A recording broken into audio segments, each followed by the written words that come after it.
ऐसा आप न समझिए कि ये सब या बेवकूफ बैठे हैं या अज्ञानी बैठे हैं। कोई विशेष भगवान की झलक, कोई भगवान का विशेष परिचय इनको मिला है, इसलिए ये इस मैदान में डटे हुए हैं। मैं ये निश्चित करके जानता हूं, इसमें दो बातें नहीं है कि मैं अगर यहां से चुपचाप चला जाऊं, किसी को न बताऊं और ये यहां ढूंढने लगे, आशा ये रखें कि शायद इधर होंगे उधर होंगे, और जब इनको पता चला जाए कि मैदान से चले गए तो आप ये देख लीजिएगा कि 4 घंटे के अंदर ये मैदान खाली हो जाएगा। ये अनुभव कीजिए कि जो इस गंगा धरती, गंगा तट पर आए हुए हैं, उनमें क्या श्रद्धा, क्या चीज लेकर आए, क्या लेना चाहते हैं, किस लिए आए हुए, क्या चाहते हैं, क्या देखना चाहते हैं, क्या इनकी इच्छा है, क्या ये पी रहे हैं, कहाँ चाहते हैं जाना, किसको देखना चाहते हैं। अगर हम लोग थोड़ा सा छुप कर, जरा सा ठंडे दिल, दिमाग, बुद्धि से थोड़ा सोचें तो आपको भी, सबको इसका परिचय मिलने लगेगा। मुझे बड़ा आश्चर्य होता है कि भारत में इतने बुद्धिमान हैं, इतने पढ़े लिखे लोग, उनको कहते हैं बड़ी बड़ी डिग्रियां उन्होंने प्राप्त कर ली, बड़े बड़े उच्च ज्ञानी हैं, ऐसा लोग कहा करते हैं। लेकिन इस मैदान में यह नहीं बता सकते कि कितना आदमी है।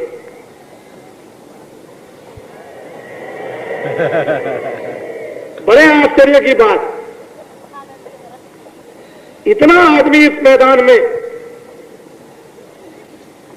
और आप उसका अनुमान न लगा सके तो देश में आपने कुछ नहीं समझ पाया। फिर तो आपको देश में यहां और वहां, इधर उधर चैन मिल ही नहीं सकती। इसलिए आप बहुत सोचें, बहुत समझे, बहुत देखें।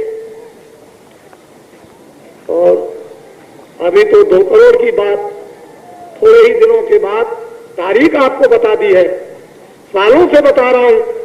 31 मार्च 80 के अंत समय तक 10 करोड़ आदमी, अभी तो जर्रा भर इनको हो रहा, और फिर कितना होगा कटोरी, फिर क्या पूछना, फिर तो दरिया चलने लगेगा। उस समय पर आप देखिएगा तो सब प्रेमी नर नारी ऐसा गोपनीय भेद अपने घर में जाने का, 2 ही काम करो, या तो हाथ पकड़ा दो, ऐसा करो कि हाथ पकड़ लो, तो में से एक काम करो, या पकड़ा दो या पकड़ लो। पकड़ने में सुविधा समझते हो तो पकड़ लो, और नहीं पकड़ने में सुविधा समझते हो तो पकड़ा दो। अगर ये समझते हो कि मैं पकड़ करके फिर नहीं छोड़ूंगा तो पकड़ लो, और ये समझते हो कि ये बाजार माया का है, मैं अगर पकड़े रहूंगा, कहीं मुझे लुभाने वाली चीजें माया भी मिल गई और मैंने हाथ छोड़ दिया तो मैं भटक जाऊंगा, तो ऐसा करो, पकड़ा दो तो वो कभी नहीं छोड़ेगा। कहीं भी रहो, एक देवी अपने ससुराल में जाती है, मैके में पैदा हुई, 20 बरस मां के साथ, पिता और भाइयों के साथ रही, लेकिन 1 मिनट के अंदर घर का संबंध छोड़ देती। 1 मिनट उसको कोई मोह ममता नहीं रहती है, दिखाने के लिए तो रो लेती है, लेकिन जैसे ही गांव के बाहर गई चुपचाप चली जाती है अपनी ससुराल में। ये क्या है आपको तो मालूम है ना, ये तो जानते नहीं आप। इसलिए प्रेमियों में यही बात, भक्तों में यही बात रही 1 मिनट में दुनिया का नाता फट तोड़ देते। कोई उनको कुछ नहीं, चाह गई चिंता गई, क्या है, किसकी परवाह हो, कौन है।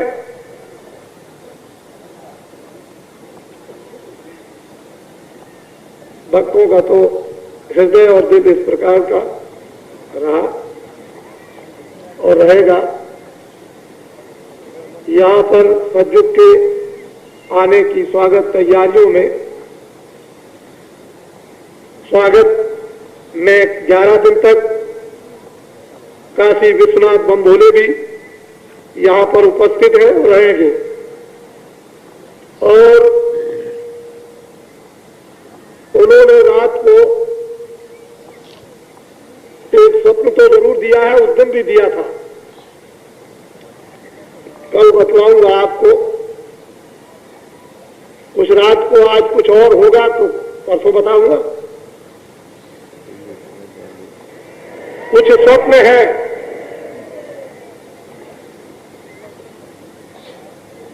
जो स्वप्न आपके सामने बम भोले का आएगा वो सब आपको देखने को मिलेगा।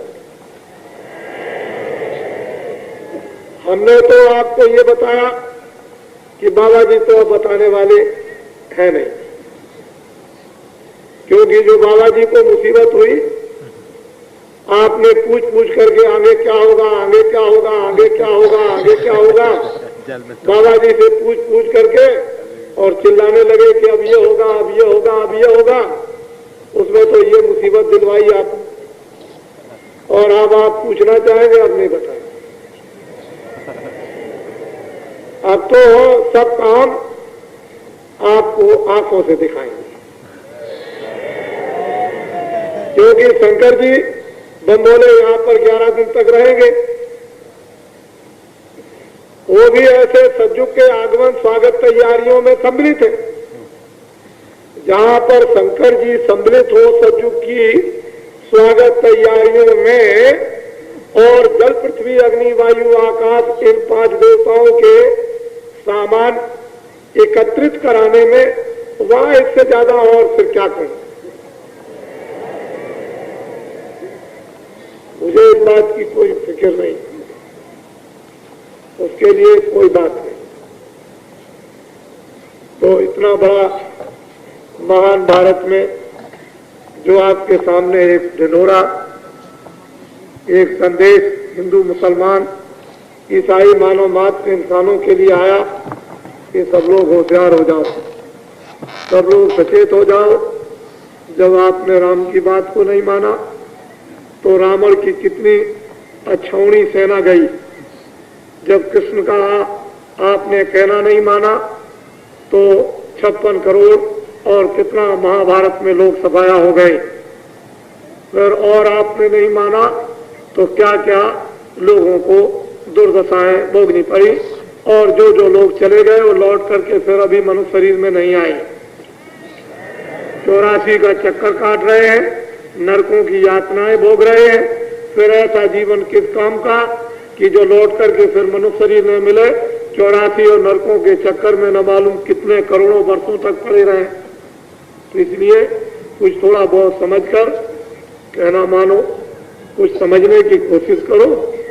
हम इंसान आदमी हैं, भगवान ने हमको सोचने के लिए एक जहन, एक बुद्धि दे दी है, भूत भविष्य वर्तमान के लिए, कि पीछे क्या था, अब क्या है, आगे क्या होगा, पीछे इतिहास क्या क्या कहता, अब क्या कहता है, पीछे क्या कर्म होते थे, अब क्या कर्म होते हैं, आगे क्या होंगे। इन सब के लिए आपको भगवान ने बुद्धि दी, दिमाग दिया, उससे हम सभी लोग सोचें, विचार करें और अभ्यास, साधना, उपासना, योग, चाहे हिंदू हो चाहे मुसलमान हो, खुदा के घर में भगवान के पास यदि आपको जाना है और जाना होगा तो आपको जो महात्माओं ने रास्ता पहले से मुकम्मल कुदरती था, जिसको कोई काट नहीं सकता, उसी रास्ते पर आप यहाँ से चल देंगे तो अपने घर में, अपने वतन में, अपने देश में मालिक के पास प्रभु के पास पहुंच जाएंगे। उसके लिए आपको निमित्त मात्र सहयोग लेकर, मदद लेकर साधना इसलिए करनी होगी कि आप कमजोर हो गए, खड़े नहीं हो सकते, दुबले हो गए और निबल हो गए, न मन में अब, न बुद्धि में, न इंद्रियों में इतनी दुर्बलता, कमजोरी आ गई कि आप उस तरफ नहीं जा सकते। उसके लिए महात्माओं की जरूरत है कि आप उनका सहयोग लीजिए, और जब आप उसकी तरफ खड़े हो जाएं तो फिर वो और आप दोनों उसके हो जाएंगे। महात्मा फकीरों से क्या मतलब, उनको तो जितना काम करना होता है उतना काम मदद सहयोग का कर देते हैं, फिर मालिक जाने और आप जाने। बस इतनी जो मदद आपको लेनी है, जो आपको सहयोग लेना है वो तो लो, बाकी कहाँ ले जाना है उसी के पास। ये शकल जो बनाई है आपकी और हमारी, ये तो शकल एक ऐसी है कि इसी शकल से ये समझाई जाएगी और इसी शकल से वो शकल समझाई जाएगी। जब तक वो इसमें नहीं आता तब तक इसको नहीं बताएगा और उसको भी नहीं बता सकता। कागज पर हाथों से लिखा जाएगा, आंखें काम करेगी, कान काम करेंगे, जिह्वा काम करेगी, दिमाग, दिल काम करेगा और कागज पर लिखा जाएगा। उसको ना कभी कागज पर लिखता है, ना उसने कभी कागज पर लिखा। वो तो आपको भेजा है तब कागज पर उसने लिखवाया। उसके यहाँ ये कोई कागज नहीं, मट्टी के बने हुए या बांस के बने हुए या धान के बने हुए, या कोई उसके यहाँ कागज नहीं।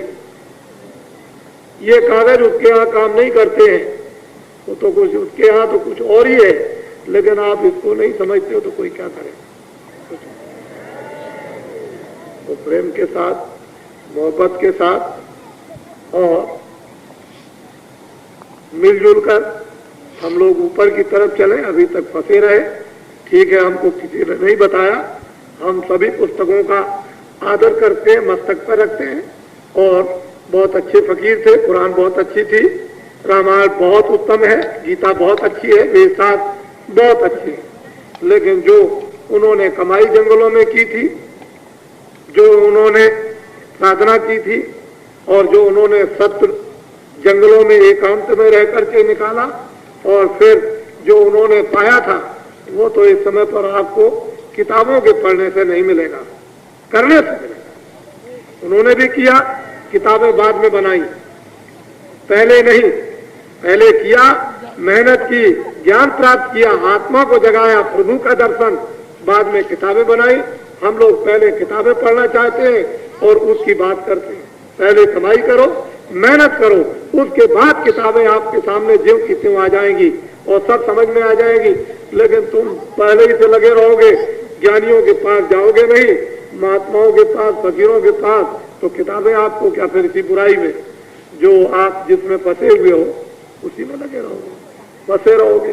कोई कहेगा ये कुर्बानी ठीक है, तो कोई बकरा बतलाएगा, तो कोई गाय बताएगा, कोई सुअर बताएगा, तो कोई बकरी बताएगा, कोई अंडा बताएगा, कोई शराब बताएगा, तो कोई पति और पत्नी को बताएगा ये ठीक है, तो कोई कुछ कहेगा, कोई कुछ कहेगा। इसी में उलझे रहोगे और इसी समय में बस किराए का मकान, जहाँ श्वास पूरी हुई तहाँ फौरन आपको 1 मिनट में उसने मकान मालिक ने निकाल दिया।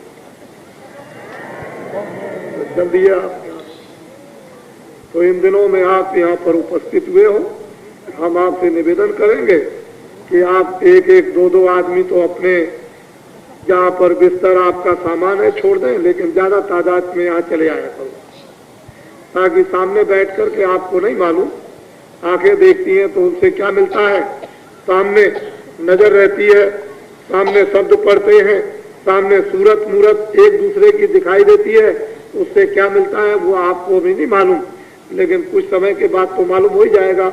इसलिए सामने रहना चाहिए। पीठ पीछे रहोगे, दूर रहोगे, ना अपनी शकल दिखाओगे, ना देखोगे, तो फिर जो चीज मिलनी होगी वो नहीं मिल पाएगी। इसलिए ज्यादा तादाद में मैदान में आ जाओ और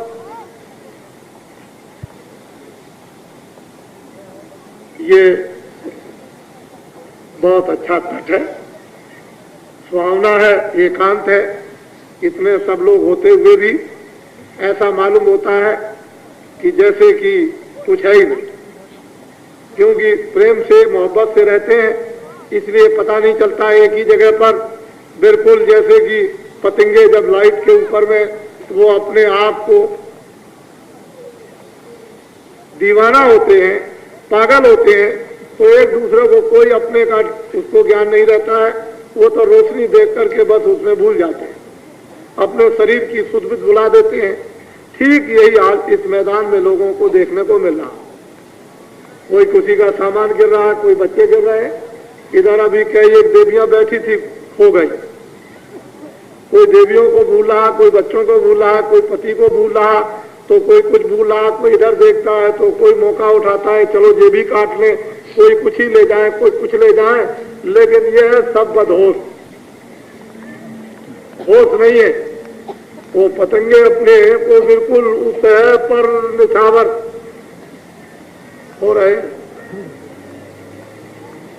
और खाक की चीज खाक में मिलाकर इस अस्तित्व को मैट करके उसको चढ़ा देना है उस पर। अगर इसको बनावट को मैट करके आपने और असलियत को निकाल करके उस सत्यता को सत्य पे चढ़ा दिया, बस हो गया काम, रह गया, फिर कुछ रहने को नहीं है। तो मंजिल बड़ी ऊंची है।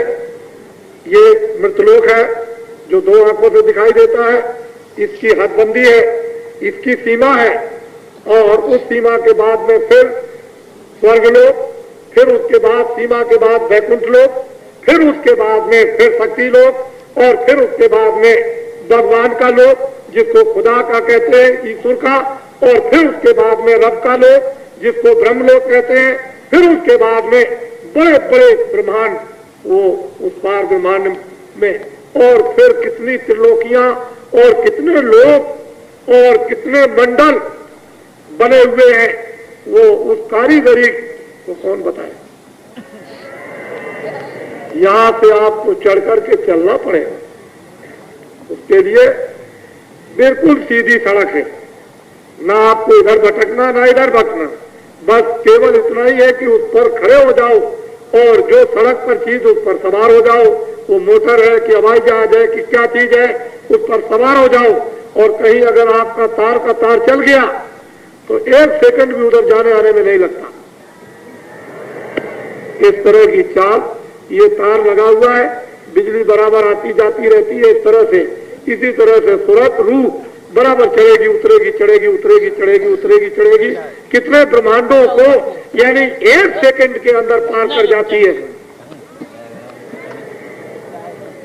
यह ऐसा सनातन पुरातन अनाज का रास्ता है, और वो आज हम सब लोगों को सुनने को मिल रहा। हम थोड़े दिन तक तो आश्चर्य करते हैं, लेकिन जब हम लग जाते हैं उस कार्य में, उस काम में, उस साधना में, उस रास्ते में, और जब हमारे सामने सब चीजें अनुभव में उतरने लगती हैं, उसका आनंद और ज्ञान जब मिलने लगता है, उसकी शक्ति का संचार जब होने लगता है, और प्रेम प्याला जब पीने को मिलता है, तो सब समझते हैं कि अरे ये तो कुछ और ही था।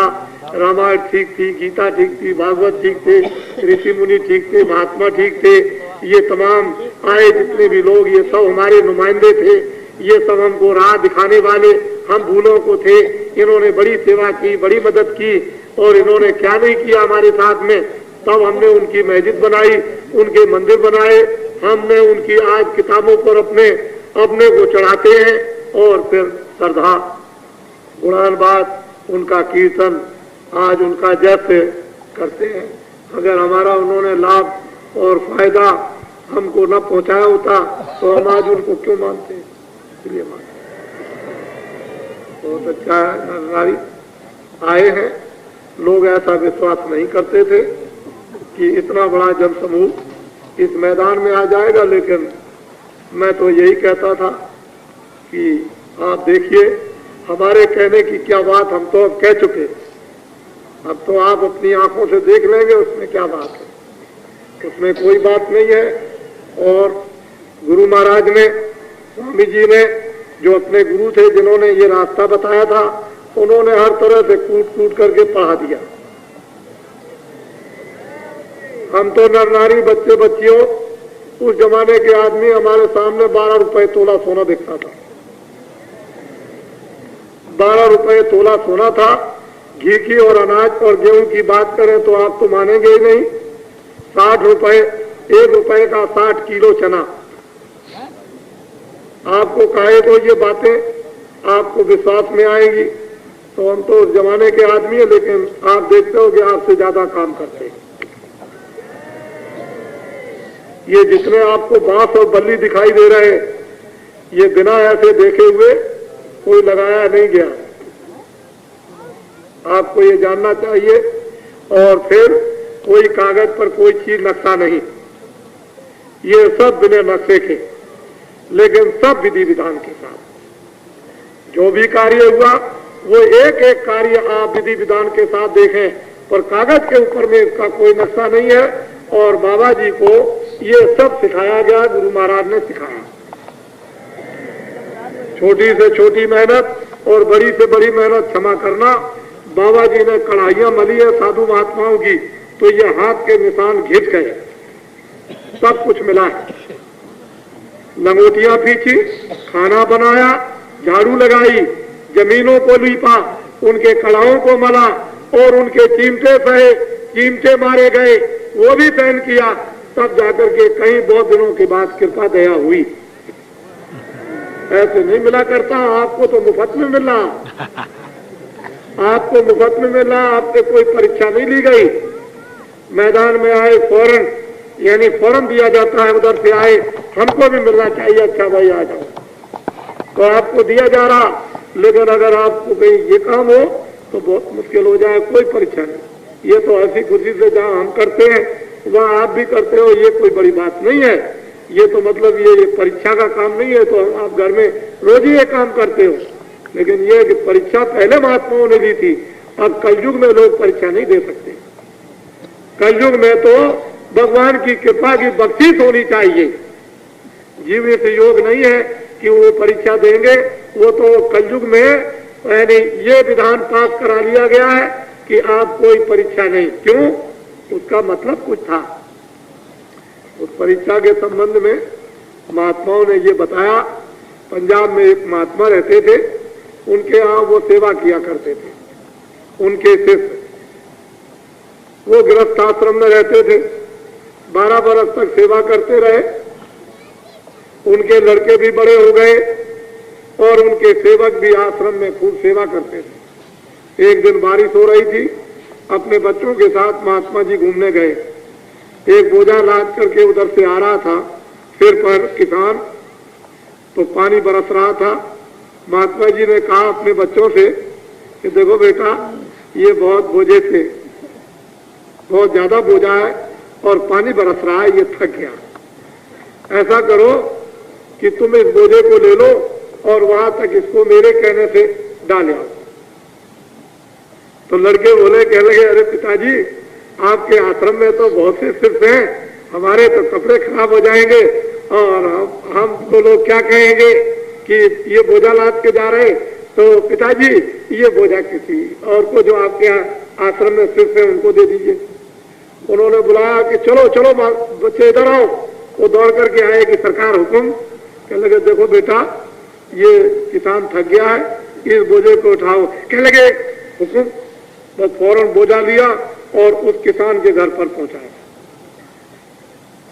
जब घर पर पहुंचा दिया, लौट करके जब आए तो लोगों ने पूछा कि महाराज, इस गद्दी का मालिक कौन होगा? कहने लगे, ये। तो लड़के कहने लगे कि अरे पिताजी, मैं तो आपका बच्चा हूं। कहने लगे, नहीं, जो मेरी आज्ञा का पालन करता है वही मेरा बच्चा। इसलिए रामायण में कहा है कि एक पिता के विपुल कुमारा, वह पृथक कुलशील आचारा, को पंडित को तापस ज्ञाता, को धनवंत दूर विख्याता, सब पर पिता प्रीत सम होई। पिता का प्रेम सबके साथ समान, लेकिन जो पितमान वचन मन करना तो प्राण समाना।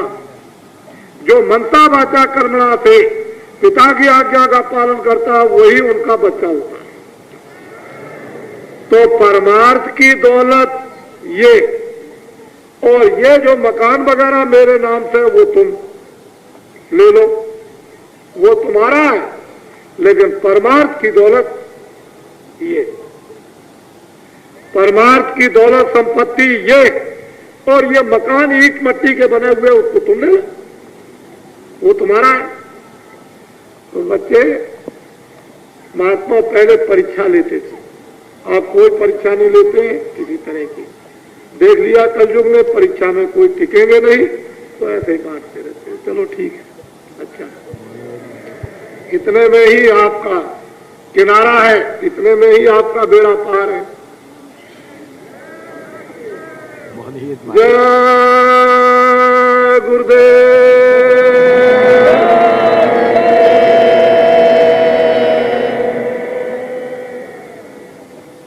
जितना इस समय पर नर नारी बच्चे बच्चियां यहाँ पर सामने हैं, इससे कितने गुना तो ज्यादा अपने अपने बैठे हुए जहां उनके डेरे पड़े। ये आप समझ सकते हो, जो सामने बैठे हैं ये कितने होंगे? बहुत मुश्किल से आपके ख्याल में 500।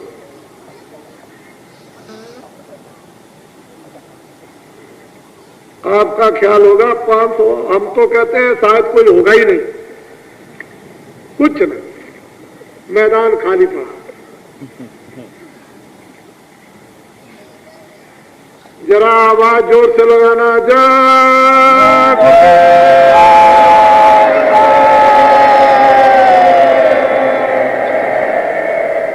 अच्छा, थोड़ा सा आप सामने वाले तो जरा चुप हो जाना, सामने वाले चुप रहेंगे, और उधर जो टेंटों में है आप लोग चुप रहो। सामने के जो उधर टेंटों में वो लोग बोलेंगे, टेंटों वाले बोलेंगे जय गुरुदेव। देखिए कान लगाइए आप कितनी दूर तक, उधर देखिए आप कितनी जोर की आवाज। मैं तो समझता हूं कि आपकी आवाज अगर बोली जाए तो दबा देंगे। लोग ये कहते हैं वहां तो कोई है ही नहीं, यहां कोई नहीं, वहां कोई आदमी नहीं, कुछ नहीं, वहां तो बिल्कुल कुछ है ही नहीं है, वो तो ऐसा कहते हैं। लेकिन आपको मालूम है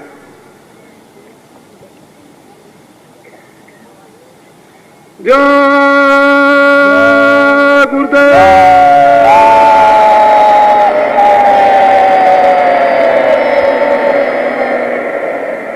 आपको पता है कि वहां पर शंकर जी का नाच हो रहा। आप तो देखेंगे कि भाई हमको दिखाई नहीं देता है, पर जो स्वप्न दिया है वो नाच रहे। आपको मालूम है कैसा नाच होता है? कभी इतिहास आपने पढ़े हैं? फिर पढ़ो, तब आपको ज्ञान होगा।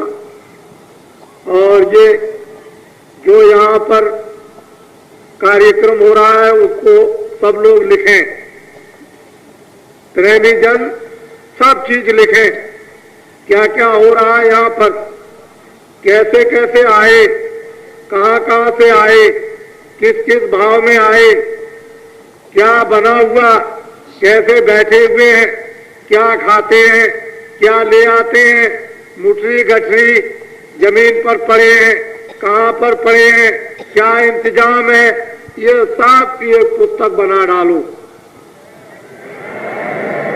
सब लोग अपनी भाषा में, गुजराती, महाराष्ट्री, मध्य प्रदेश, राजस्थान, हरियाणा, उत्तर प्रदेश, बिहार, बंगाल, आसाम, उड़ीसा, ये सब प्रांतों के यहाँ पर नर नारी आ चुके हैं और बड़ी संख्या में अभी आ रहे हैं, बड़ी संख्या में अभी आ रहे हैं, जिसका आपको अनुमान नहीं है।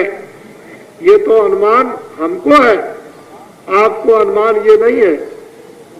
हमको अनुमान है कि बड़ी संख्या में लोग चले आ रहे हैं, आपको तो देखने को मिलेगा ही।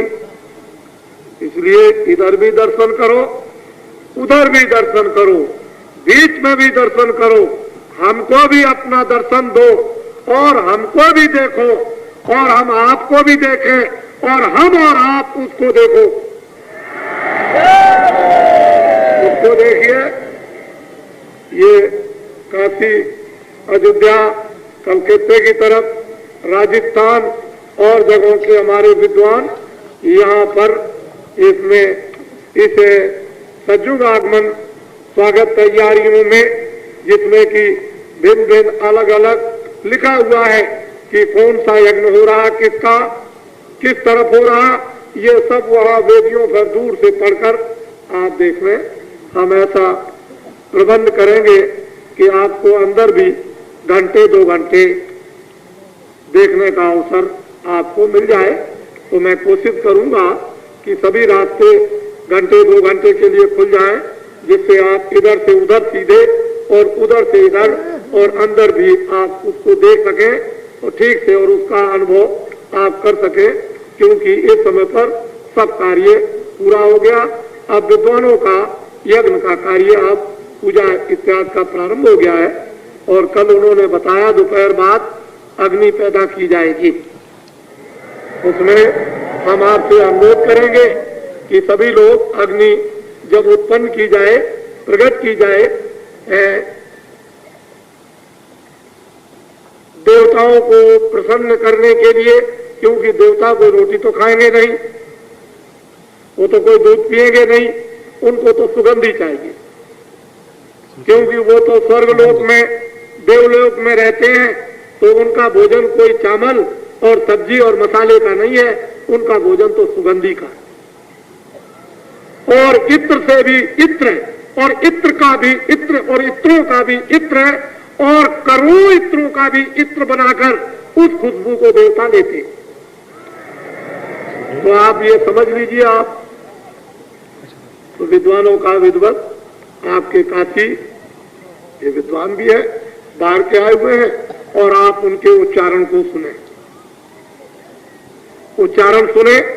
शास्त्रों का हो रहा, किसी और का हो रहा, शास्त्रों की विधि हो रही, किसी और की विधि हो रही, ये भी आप देखें। और जो कुछ भी गुरु महाराज ने आदेश दिया है आपको सुनाने का, जो स्वप्न हुआ है, वो बाबा जी आपके सामने सब कुछ रखेंगे, उसको आप सब सुनेंगे। नर नारी बच्चे बच्चियां, तो भाग्य है कि ये सब देखने के लिए इनकी आंखें तरसती थी, लालायित थी, और ये बड़े इच्छुक थे, इनमें बड़ी तमन्ना थी, बड़ी लालसा थी सभी लोगों में। हम तो आपको ये दिखाना चाहते हैं कि यहाँ सब लोग यानी बैठकर किसी से पूछने की जरूरत ही नहीं है। तुमको तो 3.5 का एक आदमी होना चाहिए, और वो आदमी आकर के अपनी अपनी तमन्नाओं को मुझे सैन बोर्ड बना ले। मैं तो सैन बोर्ड हूँ, जिसको अपनी अपनी तमन्नाएं बुझानी हो वो बाबा जी को सैन बोर्ड बना करके बुझा ले। बाबा जी की क्या बात है, वो तो आपके सामने है। तो इसलिए अपनी अपनी इच्छाओं की जो कुछ हो सकता है वो आप पूरी करो। और अब ये तो ऐसा होता है कि जो फकीर, जो महात्मा आते हैं, अपने तौर तरीके, जो भी उनका रास्ता होता है वो आपके सामने रख देते हैं। पानी पिलाने का गोल बर्तन हो, पानी पिलाने का चपटा बर्तन हो, भोजन बनाने का उल्टा या सीधा हो, आपको तो अपने खाने से मतलब, अपने स्वाद से मतलब, अपने जायके से मतलब, अपने फायदे से मतलब, अपनी तमन्ना बुझाने से मतलब, अपने मजे और आनंद से मतलब, आपको तो अपने मतलब से है। हम उसको उल्टा बनाए, सीधा, चपटा बनाए या क्या था, बड़ा घड़ा हो, छोटा हो, इससे आपको क्या मतलब? आपको तो अपने मतलब से मतलब, फायदे से फायदा। इसलिए हमको मत देखो, आप अपनी चीजों को देखो।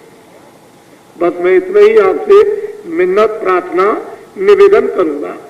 और आप तो बहुत ही, इसमें कोई संदेह नहीं कि बड़े भाग्यशाली हैं कि आपने अपना समय बचा करके यहाँ पर दिया है। और सबको जो बाबा जी ने कहा है उसके लिए बराबर प्रार्थना और आपके लिए मंजूर भी हो जाएगी। जय गुरुदेव।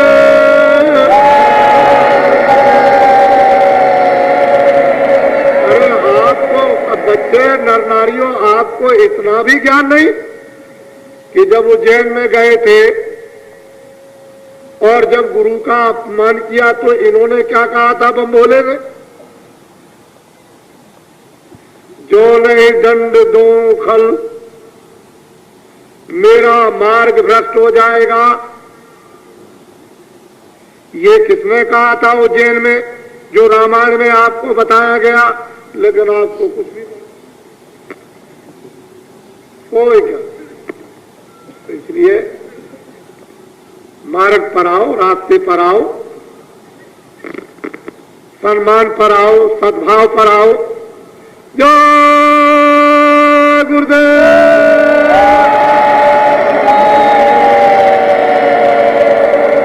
देखो बच्चों, देखो ये है लाउड स्पीकर। जब तक मैं कोई बात न कहूं और आपको काशी में कोई तमाचा मार दे तो आप सहन करना। आपको अभी पता नहीं है कि जो तमाचा सहन करता है, आपको मालूम नहीं क्या? एक महात्मा जी थे, नदी के उस पार से इस पार आए, नाव को साथ ले आए, बाल बनाया, मिल गए दो चार आदमी मजाकमीन। उन्होंने कहा अरे भाई आज तो क्या पूछना है, आज तो परीक्षा करनी है। चंद घुटा मिल गया, जिसने अपनी ये चांद घुटवा ली। वो नाव पर जब बैठ गए तो क्या किया मजाकबीनों ने कि उसको यूं मारा, ऐसे करके ठोका। किसी ने ये किया, किसी ने ये, एक ने जूता उठाया और उसकी घुटी चांद में मार दिया। वो बेचारे कुछ नहीं बोले, महात्मा जी कुछ नहीं बोले, चुपचाप बैठे। थोड़ी दूर जाने पर समूची नाव डूब गई और वो सबके सब मर गए, वही महात्मा बच गए। जब महात्मा जी भी डूबे तो तैर के निकल गए और तो मर गए। लेकिन हाँपते हाँपते हाँपते हाँपते जब गुरु के उसमें आश्रम में पहुंचे तो गुरु ने कहा कि भाई ये कैसे आए, क्यों हाँपते आए? कह लगे महाराज मैं क्या करूं, मैंने बाल बनाया था, वहां लोगों ने मजाक किया, मैंने कुछ नहीं बोला, मैं चुपचाप बैठा रहा। अरे बेवकूफ और पागल, तुझको तो ये कह देना चाहिए था, इतना ही कह देता कि भाई तुम हमको क्यों मारते हो, तो बेचारे सबके सब बच जाते। तू सब्र करके बैठा रहा तो तेरे सब्र को मालिक ने बर्दाश्त नहीं किया। और देख, तेरी वजह से अगर कुछ भी कह देता तो उन सबकी जान बच जाती, नहीं तो वो सबकी जान चली गई। मालिक कभी बर्दाश्त नहीं करता। तो थोड़ा सा ऐसा मत करना भाई हमने कोई गलती नहीं की है, हमको क्यों तमाचा मार दिया, इतना कह देना। अगर इतना भी अगर तुमने और बर्दाश्त कर लिया तो फिर देखोगे क्या होता। बर्दाश्त कुछ नहीं। ये तो जहां पर करोड़ों आदमी रहते हैं, शहर में क्या आप देखते हो कि कितने रहते हैं? कोई किसी को मारता, कोई किसी को मारता, कोई गाली दे देता, कोई भाग रहा, कोई कुछ करता है। तो क्या, अरे क्या तुम इसको देखते हो? तुम नहीं जानते हो कि अगर तमाचा मार दिया तो किसी का कर्जा होता, तमाचे में पूरा हो गया। किसी का कर्जा लगा होगा तो बाबा जी ने यहाँ आकर के तमाचे में उसका चुका दिया। ये आपको समझना चाहिए। ये रहना है कि न मालूम किस किस का कर्जा हमने लिया है। और गंगा तट पर शंकर जी जो 11 दिन तक यहाँ भक्ति मुक्ति बांटेंगे, पता नहीं किस किस का कर्जा चुका देंगे। वो बहुत विचार से, जब तक बाबा जी कुछ नहीं बोले तब तक कुछ नहीं। दो तमाचे खा लो। क्या तुमने न मालूम कितनों को लाठी मारी होगी रात को, कितनों के घरों में डाके डाले होंगे, कभी सोचा है? और क्या किया होगा? तो एक आज तमाचा अगर कोई पड़ जाए तो समझना कि इतना भी उसकी दया हो गई।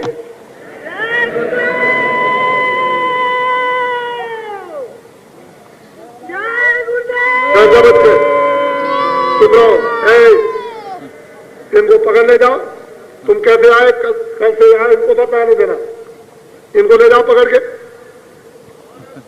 तुम लोग यहाँ ड्यूटी पे क्या रहते हो? ये बीच में चिल्लाता है।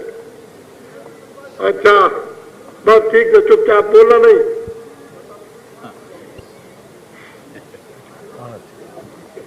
अपने अपने कार्य में सब लोग रहेंगे और भजन 4 घंटे आज से शुरू हो गया। 4 घंटे भजन, उसमें आपको समय देना है 4 घंटा। फिर हमारी बात को सोच लो, 4 घंटा भजन।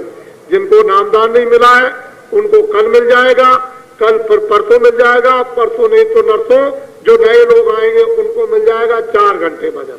ये गांव के लोग आ रहे हैं उनको भी यहाँ 11 दिन तक 4 घंटे नर नारियों को भजन करना। भजन ये है जो मैं आपको बताता हूँ, बैठ के चादर ओढ़ करके बिल्कुल बैठ जाओ और उस गुफा में, उस दरगाह में तुम चले जाओ जो भगवान और खुदा की है। फिर देखो कि तुमको उस दरगाह में क्या क्या मिलता है, देखने को सुनने को, तब आपको मालूम होगा। 4 घंटे आपको भजन करना।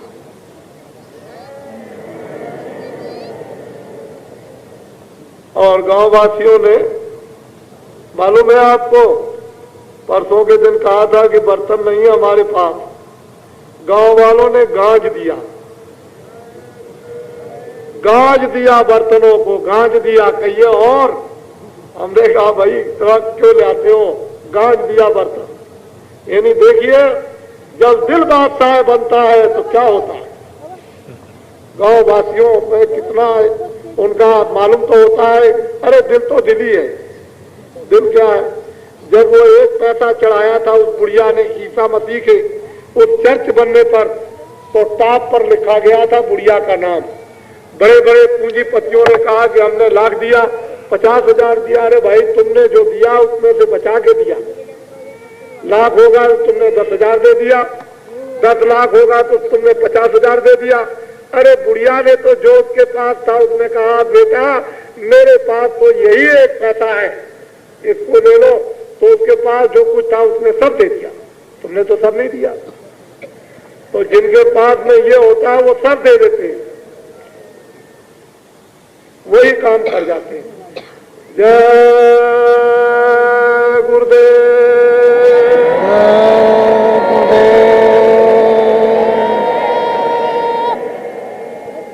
और देखो बच्चों, हमारी बच्चियां आती हैं अपने अपने परिवार के साथ में, तो रात्रि को शाम हो जाती है तो उनको जब जाने लगे तो वहां ठीक से नाव में बैठा देना प्रेम के साथ, ताकि उनको कोई तकलीफ ना हो।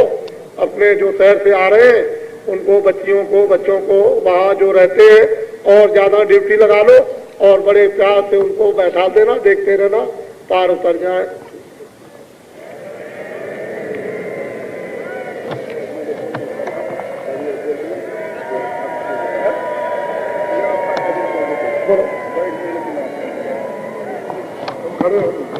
बोलो नहीं, शांत हो जा, बोला नहीं। 4-5 मिनट मैं भी बोलूंगा।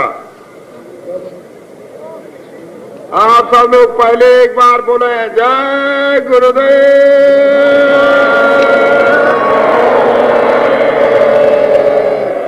जय गुरुदेव।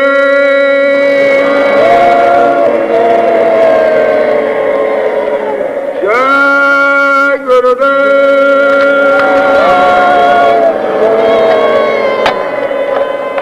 लोग शांति से 2-4 शब्द हमारा भी सुन लें। आपको ये मालूम है कि कल बात यहाँ हुआ था जिसमें सत्संगों के अनाज काल की वासनाएं संकल्प में जलाई गई थी।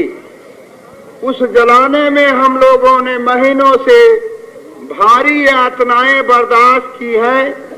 छोटे छोटे बच्चों को लेकर परिवार के साथ ऊपर से घनघोर बरसात हुई है, नीचे तटिया नहीं है, ऊपर आकाश है।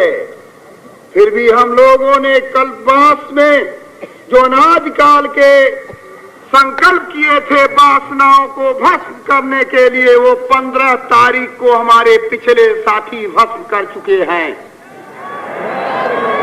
लेकिन एक बात मैंने ये भी बताया था, जो कल्पवास में हमारे साथी नहीं रहेंगे, 15 तारीख को आएंगे, उनकी वासनाएं उभर जाएंगी और 2-3 दिन पागल खाने में भर्ती रहेंगे।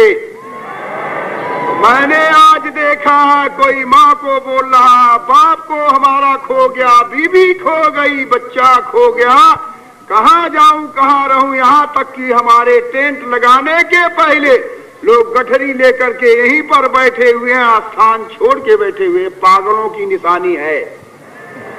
तो घबराने की बात नहीं। 2-3 दिन और मैं कहा हूं कि 15, 16, 17 तारीख तक हमारे साथी पागलों की भांति घूमेंगे, जैसे पागल कुत्ता घूमता, लेकिन शांति जरूर मिलेगी, उनके भी कर्म कटेंगे। इसलिए हम सबको आज वो स्थान नहीं दे सकते हैं जो छाया में रहे। छाया यह भी अगर स्वामी जी मिटा दे तो हमारे साथी बिना छाया के भी रह सकते हैं। इसलिए हमें अफसोस नहीं है कि हम आकाश के नीचे हैं। अगर आकाश के नीचे हम रहेंगे तो एक दिन आकाश के ऊपर भी हम चले जा सकते हैं। हम अपने शक्ति के बारे में आज देखें, हजारों हजार गठरिया भी आ रही है, रात दिन तांता लगा हुआ। कुछ बदमाश गुंडे जरूर कोशिश करते होंगे नदी के उस पार कि ये छोड़ी सेना जो राम की बानरों की सेना है, उसके पूंछ में आग लगा जाकर